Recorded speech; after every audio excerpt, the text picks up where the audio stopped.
Good morning, children. This is after a long time I have come with you all with this video. In this video we will discuss one of the very important chapter of class 10 from history segment, and the title of the chapter is the Rise of Nationalism in Europe. Now see, in this chapter when we will discuss, we will come to know that how the idea of nationalism got sprouted in Europe, and what are the things happened, or what are the incidences happened, that all the aspect we understand after discussing this chapter. But before going to discuss all these different aspects of the chapter, let us try to know that what are the most important learning objectives of this chapter that we need to understand, that we need to know after discussing the chapter. First is what, after discussing the chapter, we should know how the idea of nationalism gets sprouted within the Europe or its country as a whole.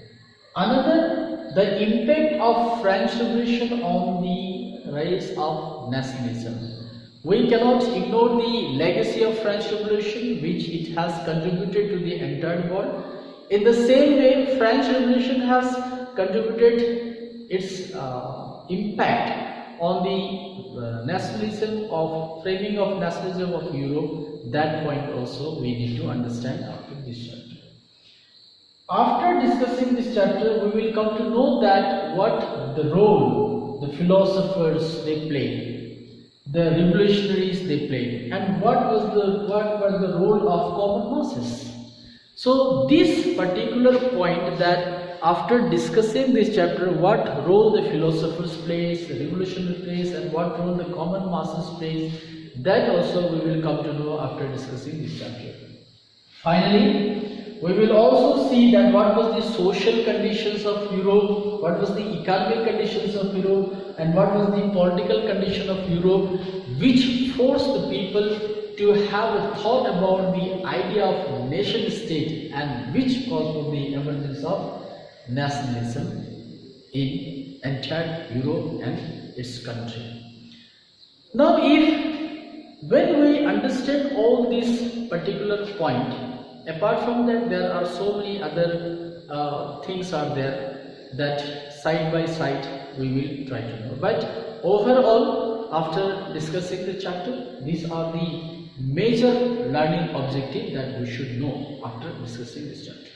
So before going to move to the next point of the chapter, first let us start with that, what exactly nationalism means. So nationalism means the belongingness or connectedness. What is it? The nationalism means the belongingness. The idea of belongingness is called nationalism or connectedness, right? Now see, we will try to see that what sorts of belongingness or what sorts of connectedness is talks about. So to understand that what belongingness or what kind of connectedness the chapter is talking about, let us go to the background of Europe.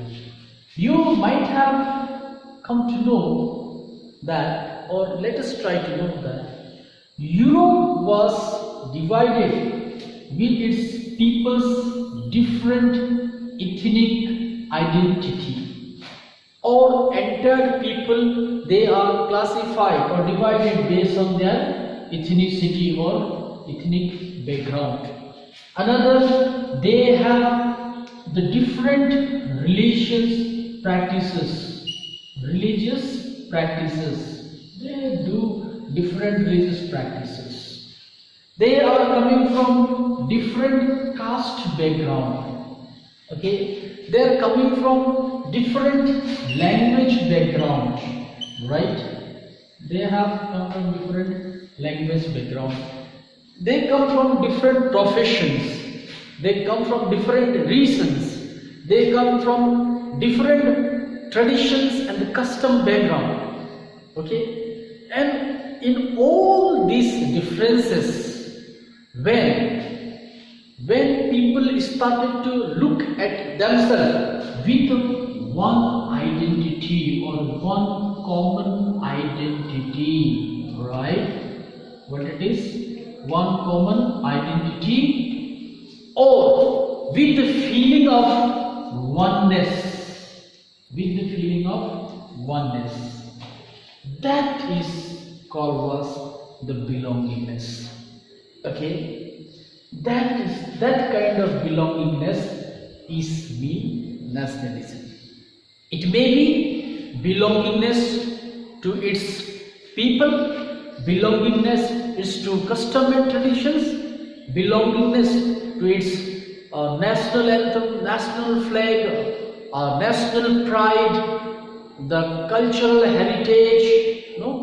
So that kind of belongingness, and with that belongingness, when people started to look themselves with the one common identity, or they started to feel themselves as one, where there is a feeling of oneness, that entire feeling or that kind of feeling is called as what? Nationalism. So this is the meaning of nationalism. So let us see how this feeling of nationalism is spread all over the Europe, right? The idea is spread all over the Europe because of so many factors, as I told you. Let us try to see two important personalities, or as I told you that there were so many revolutionaries, so many philosophers, they have contributed a lot in framing of the idea of nationalism. So such philosophers and revolutionaries we will take, and we will try to see that how because of them a idea of nationalism is being spread within the Europe. So first one was Frederick Sorry. Now see, if you see the 19th century Europe, then you will find that the 19th century Europe was a absolute monarchy. Means absolute monarchy was being in practice. So in that Europe, the people's rights and liberties were highly ignored. In which way people will progress? What are the initiatives should be taken for the growth of the people is not undertaken by the government. Much focus is given for the betterment or for the luxurious life of those people who are responsible to rule or run the administration, ignoring the people sentiment, ignoring the people rights and liberties, ignoring the people a better life. So we can say that 19th century Europe was full of absolutism, means it was all about those people who are living in the top level, they exercise or they enjoyed or they get all sorts of privilege than the rest of the people living within the European society. That's why 19th century Europe was having lots of confusion, chores and dissatisfaction. There was a disliking towards the ruling government. So that's why some of the people, they have tried to reflect their ideas through different means. And among those many people, there was one French artist who was known as Frederick Sorry. Now Frederick Sorry, he has his own utopian idea. And what was his utopian idea?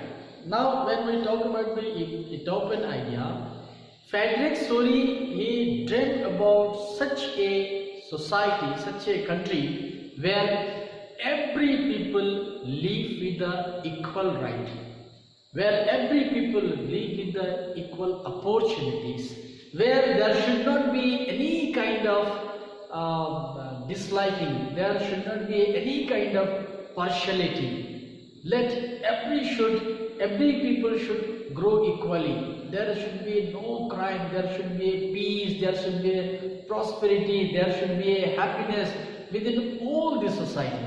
So Frederick Sorry was dreamed about such a society. This this is an utopian idea. Basically, these days, if we see present situation, basically to have this kind of society seems very difficult, or we can say it's a next to impossible, we can say. Now see, to spread his idea, what he thought about, what kind of society he wants, he reflected through his painting. He did a series of painting. He prepared a series of painting. 4 paintings he prepared, and each painting was so popular and so liked by the people. Somewhere Frederick Suri's painting has made a deep impact on the people of Europe.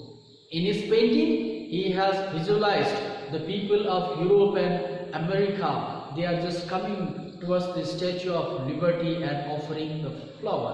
And in that way, he just tried to show his idea. He tried to make people understand that what kind of society Frederick Suri wished for his countrymen. Another philosopher was Ernest Renan. He said once, a nation is the culmination of a long past of endeavors. Now, these ideas about the nation has made a series of impact on the people's mind. Now see, the Frederick Suri painting and the Ernest Renan's quote about the nation, what kind of nation they dream about, it has made a huge impact in the people's mind. And that impact has give another thought. Now the Frederick Suri and the Ernest Renan, they dreamt about such a society which was democratic, social and republic in nature. So they want what kind of society? They want a democratic, social, republic state for their countrymen. Somewhere the idea was against the what called non-democratic form of government they opposed, where there is a very limited scopes and opportunity lies above. So this is how the chapter initiated, how the idea of nationalism spread over the Europe. Now this is the first segment. In the next segment, we will discuss what was the outcome of French and how it has motivated the people of Europe to have their opinion about the idea of nationalism. So till then, you wait for my another video. Thank you very much.